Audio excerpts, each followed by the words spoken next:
You've tuned into Radio Northern Beaches. We live stream on rnb.org.au across the northern beaches of New South Wales, Australia and all over the world. You can also catch us local on 88.7 and 90.3 FM.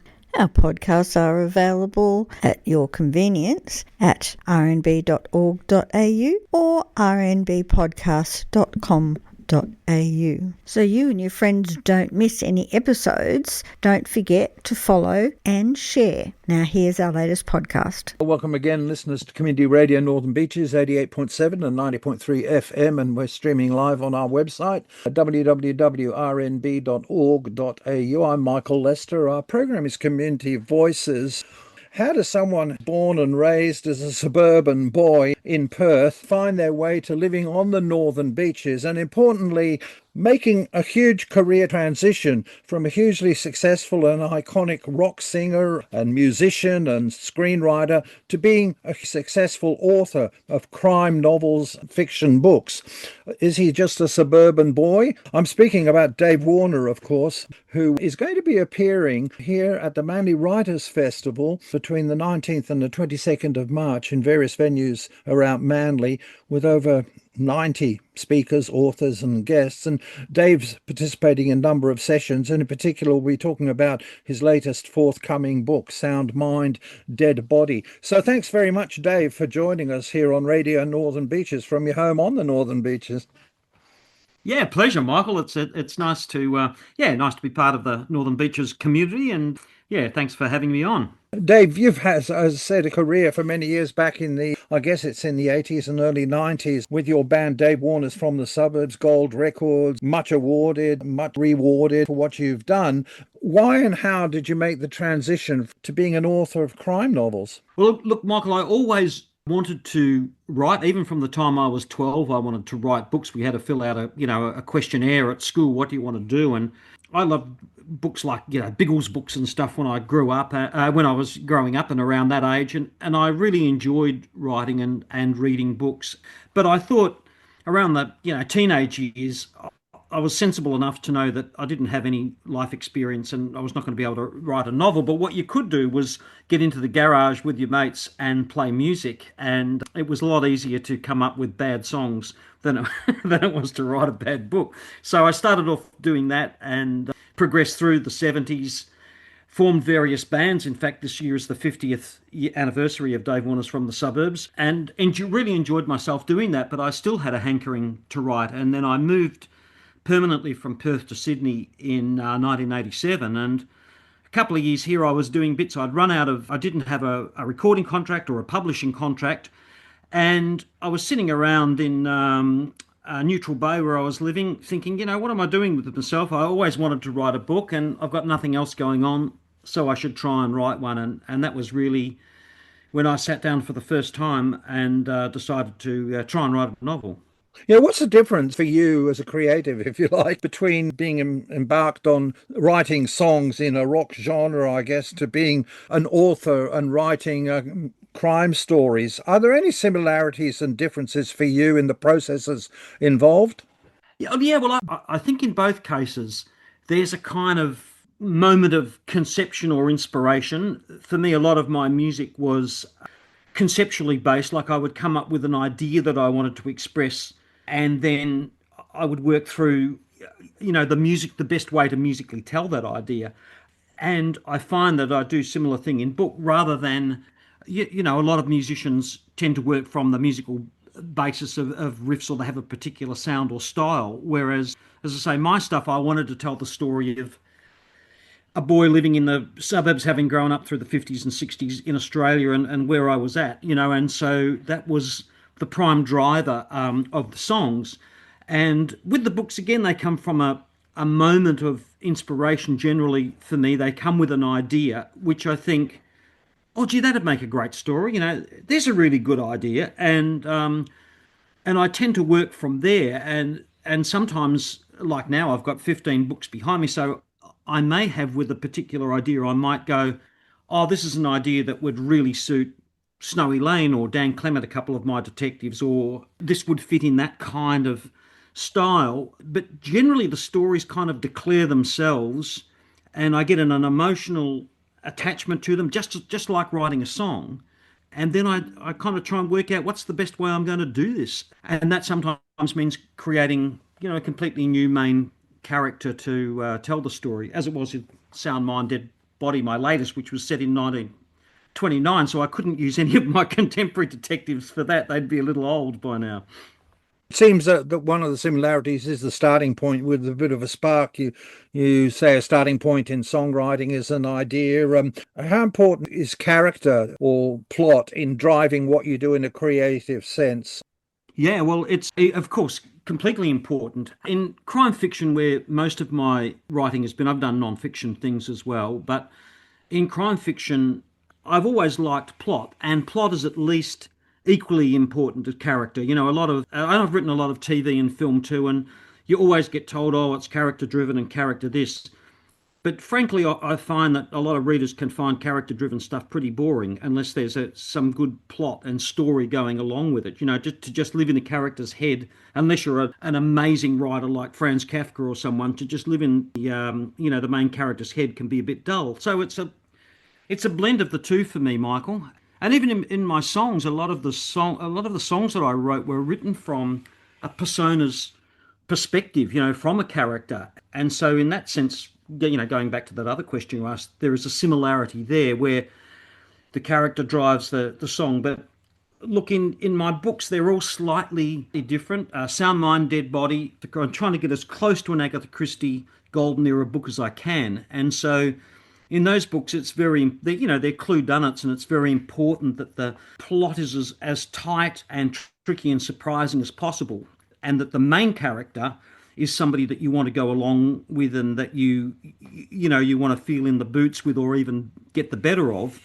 But in those books, the supporting characters can be a little, you don't have to go into the same depth that you would if I was doing that as like a hard boiled genre with antagonists in that. You might have a little bit more depth. So each kind of subgenre I found in crime has its own rules and peculiarities. I wonder how, over time, with your 15 crime novels, you feel that your approach, your style of writing, the influences for it, the inspiration might have changed over time. For example, I think prototypically, like a lot of Australian crime writers, there's a sort of grittiness and a noirish sort of element in current wave of Australian genre writing in crime and mystery. But this one that you've written seems to be a harking back and a real change of pace to, as you say, Agatha Christie, very sort of classic. It's even been described as a cosy murder with charm and humour. Seems quite a distance from the mainstream idea of current genre mystery writing, crime writing. Yeah, it is. I think that's true. And most of my books are in the hard boiled, although not necessarily in that style. But interestingly enough, this book, Sound Mind, Dead Body, was really the very first crime story that I did, Michael, way back in 1984 in Perth. I was a huge Agatha Christie fan. I'd gone on holidays and hadn't read Agatha Christie. I'd read lots of other crime writers, but I hadn't read any Agatha until 1980. And I was in Crete, and on a wet day, and I picked up a few Agatha Christie books with nothing else to do, and got through them, and thought they were terrific, and immediately started to figure out, oh, how does she do that? And it was just sort of a natural instinct, if you like. And in 1984, on a tour with the band, I was reading an Agatha Christie book. I'd got my tour manager, Dave Zampatti, into it as well. And we sat about and talked about, wouldn't it be great to do an Agatha Christie style murder play where it happened in and around you? And then David, my mate, said, yeah, well, we could do it over a weekend at a house. And there was a perfect kind of old hostel on the coast in Western Australia, Caves House down at Yellingup, to do this. So I actually wrote what forms the basis of Sound Mind and Dead Body back in 1984 as my very first foray into crime fiction. And I wrote it for a cast of characters where everything happens in and around to a timeline. And we would say, look, something's going to happen tomorrow at lunchtime or 3 p.m. and the guests would come and would all be part. So basically a weekend long murder play. And I had always loved the that Agatha Christie clue-done-it style, and so I decided, yeah, look, it's time to do that story, and I needed a different detective. In those days, we'd used Hercule Poirot, but I wanted to have an Australian, so my main task in this, in a way, was to come up with the appropriate detective, and so I've come up with Fred Willets, who was a World War fighter pilot, Australian as some were, and who'd fought in initially in the Middle East and then flown in World War One over Europe.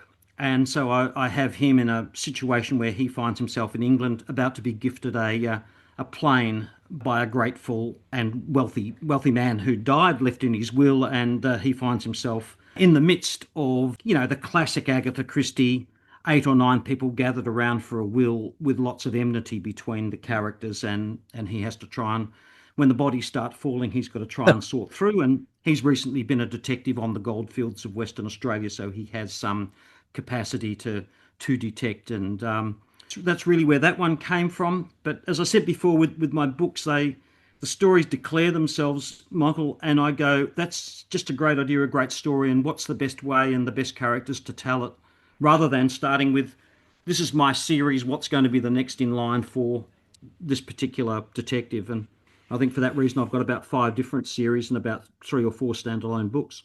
I'm in conversation here on Community Voices Radio Northern Beaches with Dave Warner, musician, and these days very much the successful, much awarded writer of crime novels, 15 of them to date, I believe. Local Northern Beaches resident who's going to be appearing at the Manly Writers Festival Thursday, 19 March through 22nd of March. Dave, you've been caught up too, I think. You mentioned your first book. I think it was called City of Lights, and very much set in Perth, I believe, a broad setting, much awarded, Premier's Award and all the rest of it. But I believe, somewhat bizarrely, you got caught up in a real life serial murder in the context of that particular book. Yeah, absolutely, Michael. So that book, City of Light, was my first crime novel. It was the first novel that I did at all. And I started writing it in 1992. I had no process for it. I started at page one. I'd never done a writing course, but I just knew what books I liked. And it came out in October of 1995. And then in January of 1996, New Year's, on Australia Day in 1996, the first of the what became known as the Claremont serial killer victims was abducted and has never been found. And there were, 2 more girls killed after this. The Claremont serial killer case became the most expensive cold case ever run in Australian crime history. So this was 1996. Now, 20 years later, in 2016, there had been no progress on the case, like they hadn't nailed anyone for it. And I was sitting in my office here working on a Dan Clement story when there was a knock on the door, and in Balgowlah I'm talking now, and I opened the door and there were 2 guys in suits there. I thought, oh, maybe they're going to sell me some religious magazine. But they said, are you David Warner? I said, yes. And they said, well, we're detectives from the West Australian Cold Case Crime Squad. Have you heard of the Claremont serial killers? And I said, oh, yes, yeah, of course I have. And they said, well, a number of people have named you as a suspect. Can we come in and talk? So, of course, I had them in, and I ended up talking to them and giving them a DNA sample. They said, of course, you're well down on the ladder. But what was interesting and curious was, because in my book in 1995, I had 3 young women abducted or killed in the neighbouring suburb to where the Claremont serial killer, in Nedlands, which is kind of the next suburb, or 5 minutes away from where the real case happened. And so I think, people there were all convinced in Perth that there were, or a lot of people were convinced that, oh, it had to be somebody that these girls would, get into a car with, somebody they would know, somebody who would be really well known and they would trust. Fortunately, I wasn't in Western Australia at the time, but it would have been scary had I been. And it was certainly, confronting to find that you're you're a suspect in a murder case. But what it did do then was it actually triggered in me to go, okay, I'd often thought that this would have been the perfect second book for Snowy Lane, the Claremont serial killing, but it was a bit too close to go there, so I didn't want to go there. There, real people, real daughters missing or dead, and I didn't want to go there. But with this, it was almost like it was knocking me down and saying, "Come on, Dave, this case is following you. You've got to do something about it." And look, here's the thing, Michael. In my first book, City of Light, that I mentioned, my main character is Snowy Lane, and when I was doing that book, I had to come up with a first name for him. And there's a scene where he meets his dad, and I thought, well, his dad's not going to call him Snowy, so his dad calls him Richard, and so his name was Detective Richard Lane in the book. And would you believe that when the real Claremont serial killer case came about, the head of the first task force was named Detective Richard Lane, exactly the same name as Wow. Snowy. Yeah, so I had this feeling that, look, it's kind of like this story is following me. And so I decided at that point that my next book was going to be kind of based around using the Claremont serial killers as a touchstone, and that Snowy was going to find the murderer. And in my very, very quick research that you could have got anywhere, I saw that in the real case of the Claremont serial killers, there were 5 or 6 cases that the Sunday Times, the local Sunday paper, had said, oh, these cases are sort of, similar or could have been precursors. And there was one that stood out for me, which was an abduction and a rape at Karrakatta Cemetery, which is 5 minutes from where the Claremont girls were taken. And I thought, gee, look, I read enough crime fiction. That seems like a precursor case to me. And so I had Snowy start to investigate that as being the prime case, and whoever did that is the killer.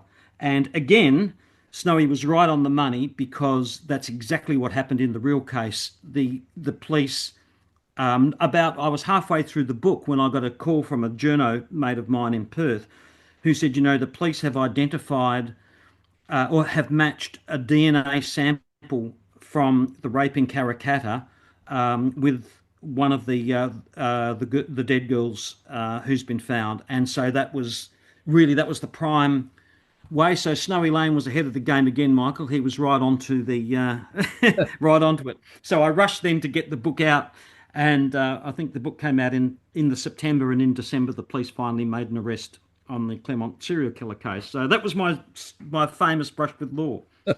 I'm in conversation here with Dave Warner, writer, superb and supreme of crime novels, Northern Reaches based writer. He's up to his 15th crime novel, much awarded. I'm just wondering, you're dealing with this genre of crime, and of course, all the stories and plots turn around a lot of dark themes to do with murder and violence and crime. I'm wondering what moral perspective your books bring, and your treatment of these issues in your work. Yeah, it's a really important point you raised there, Michael. And as I said, in the case of this City of Light, and then you actually have 3 young women go missing after you've written the book, and it does raise those questions. Do you want to go there? And I didn't for 3 or 4 years. For example, I felt, even if inadvertently, you think, could it be possible that somebody read my book and then went out and became a serial killer on the basis of this? And I know police had been in the case had been reading my books and probably casting around any lines, including those. And so the next lot of books that I wrote were much lighter, much more kind of whodunit fun type books. I had a character, Lizard Zirk, who was a Northern Beaches ex-musician, amateur sleuth detective. Look, I think it's something that you can grapple with from time to time, and in some books more than others. There are some, I've been asked to do films and books of some things that I chose not to do. It's just a personal decision, but of real case serial killers and things, and I turned them down. But somebody else can be perfectly happy to do that. But I don't want to get into too dark a space, but I do enjoy the thrill, the action, and the vicarious sensation of being able to deliver summary justice that you get as a crime writer. But it's something to always be aware of, I find, and that I Yeah. tread very carefully with.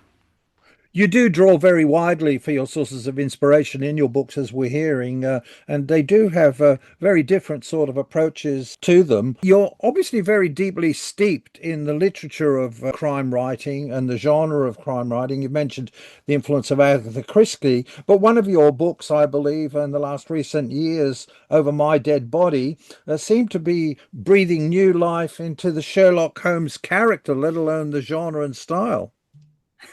Yeah, well, that was real fun. And when I was 12 years old, I think probably the first brush with crime that I had was my grandparents gave me a Sherlock Holmes compendium, which I really enjoyed. Then in later years, as I said, I had this idea of the rock and roll detective, and I thought, oh, he could be sort of an aesthete, a bit like Sherlock Holmes, except he plays a Stratocaster instead of a Stradivarius. And I was doing a pitch, and there's a bit of romance in the Lizard Zerk novels, and his chauffeur Fleur drives him around the place. She's kind of the equivalent of Watson, but a bit smarter than what Watson is, And then, as I was doing the pitch, I said, "Look, it's like a modern day Sherlock Holmes, and with a Watson and a bit of romantic interest." And I went, "Oh, what a great idea!" And I actually wrote a film script. That's how it started, with the idea being that Sherlock Holmes, when he'd gone off the Reichenbach Falls, wrestling Moriarty, hadn't died, but he'd plunged into the frozen lake, Swiss lake, where Watson had managed to keep him alive for many, many years, trying to revive him. So he was in this sort of state where Holmes, where he was, cryogenically preserved. And eventually, Georgette Watson, John Watson's great great granddaughter, living in New York, she revives Sherlock Holmes, and so we get a chance to have Sherlock Holmes as kind of a Rip Van Winkle character come back and look on the modern day and work in a kind of in a relationship that gives him a bit of a chance for romance too. So I did that initially as a film script and then worked it into the novel, and yeah, that was it was a very enjoyable Well, books and do feature, as does this one. You've mentioned the cryogenicist, Georgette Wilson, Doctor, who features in that book of yours, Over My Dead Body. But you do write quite a lot of female characters and voices, quite strong ones in your books, don't you? I'm just wondering how difficult a challenge, or isn't it, to write a convincing female voice as a male writer, and how do you gain insight into doing that? that's a really astute question. I'm very, very pleased when women say that they enjoy this character or that character, and I've got a couple of main characters in my books, in shared books. One Espresso, I have a kind of co-main character, Zine.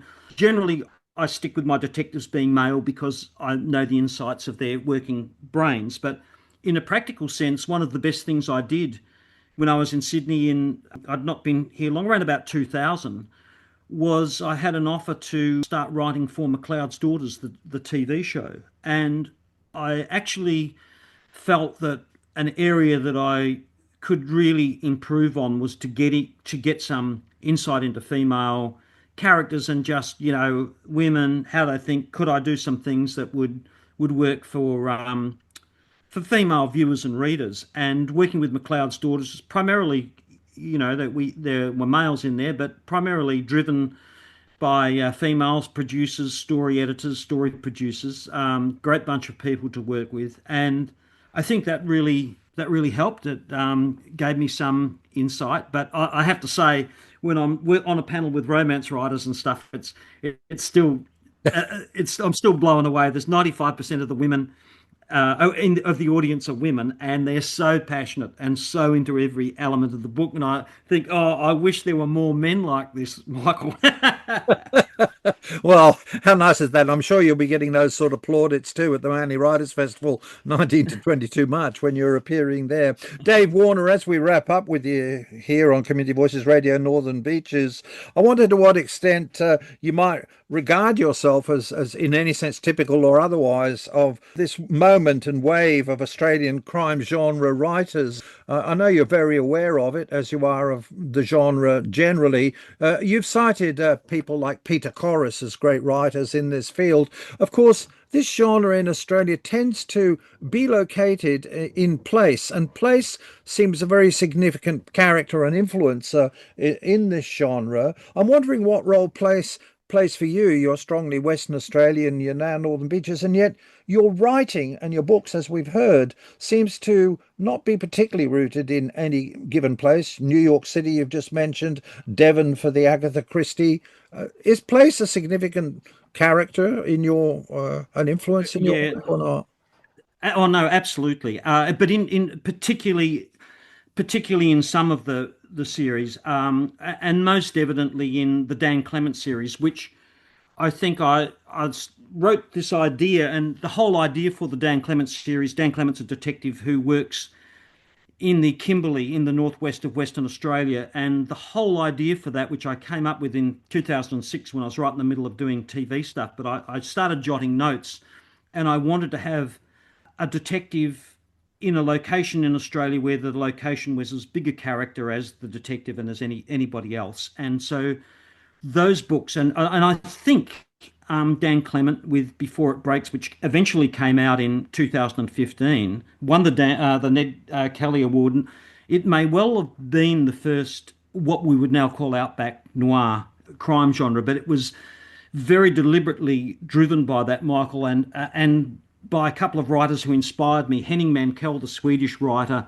and James Lee Burke, the American writer, who one in southern Sweden and one in southern America. And I had the sense of place and location in their novels was so strong, and it enhanced the storytelling so much that I wanted to do that. And so, yeah, in particular, my Dan Clement novels, which are set in that vast Kimberley region of Australia, which I felt was totally unique. They are really heavily centred in place. Some of the other things, the whodunit things, less so. But in Sound Mind, Dead Body, for example, I really wanted to capture that classic Agatha Christie. It's 1929, it's just before the Depression, and you're in Devon, England, but you've got an Australian main character. Some of the other books, Espresso, one of my other ones, which is more kind of an Elmore Leonard, slightly more satirical, but that's set in Kalgoorlie, or largely in Kalgoorlie, the gold mining capital of Western Australia, and so there's always an element of place in it, some more strongly than others, but I think it's it's a very big thing, and as you say, at the Peter Corris, I was fortunate to meet him at one of the writers' festivals I did, and there were only about 10 of us then, and now there's new Australian crime writers a week. That's for sure. Yeah.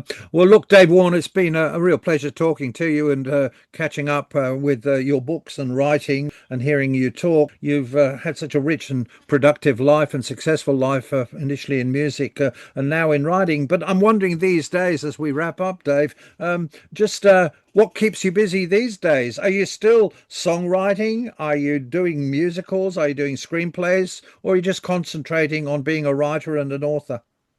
No, absolutely. I'm doing all of those things. I'm working on an album for my kind of country-inspired band Rude Crew. So we're working on Rude Crew 2.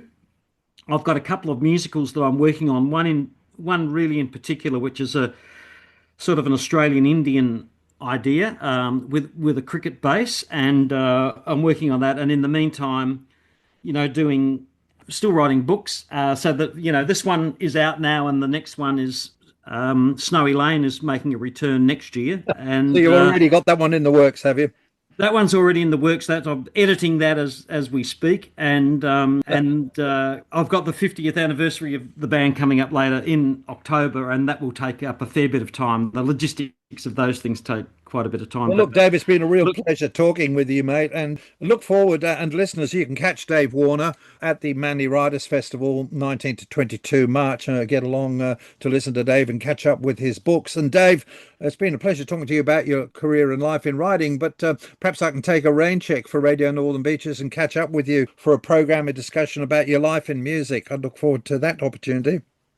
Oh, absolutely, yeah. It's been a blast, Mike. I really appreciate it, and it's good fun to talk about that. And like all writers, I like to blab about my work. Thank you. Thanks very much, Dave Warner. Australia, the lucky country. We've got meat pies. We've got the world's best beer. But most importantly, top of the list, we've got Radio Northern Beaches 88.7, 90.3. Now hitting the entire world on www.rmb.org.au.